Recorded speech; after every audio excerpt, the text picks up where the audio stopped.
Personal na namahagi si First Lady Liza Araneta Marcos ng tig-10 kilong bigas sa mga residente ng Quezon City. Nakatakda ring makatanggap ng libreng bigas ang iba pang benepisyaryo sa Metro Manila ngayong linggo. Tinutukan niya ni Angelo Calixto. Mahigit 1,000 residente ng Quezon City ang muling nakatanggap ng tig-10 kilong bigas sa pagpatuloy ng Rice Assistance Program na pinangungunahan ni First Lady Liza Araneta Marcos.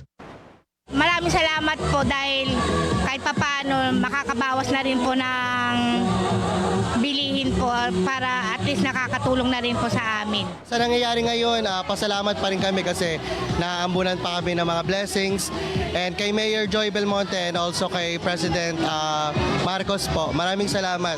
And sana po mapagbigay nyo rin po yung mga pangangailangan pa rin ng ibang tao. Ang mga benepisyaryong gaya ni Janet at Paulino makatatanggap ng tulong na bigas kada 2 buwan habang nagpapatuloy ang programa. Sa pangunguna mismo ni First Lady Liza Araneta Marcos, mahigit 1,200 na residente ang nakinabang sa tulong mula sa pondong inilaan ng Office of the President para sa mga lokal na pamahalaan ngayong araw.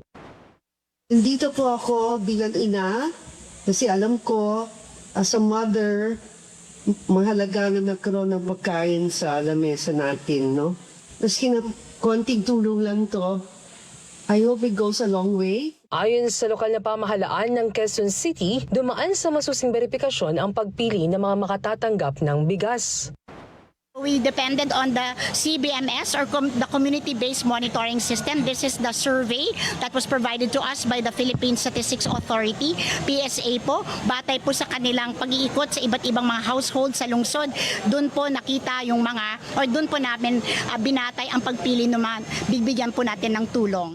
Malaking tulong din sa mga magsasaka ang programang ito. Direkta kasi itong binibili sa kanila sa ilalim ng Sagip Saka Act. Bukod sa Quezon City, nakatakda ring makatanggap ng libreng bigas ngayong linggo ang mga benepisyaryo mula sa iba pang lungsod sa Metro Manila.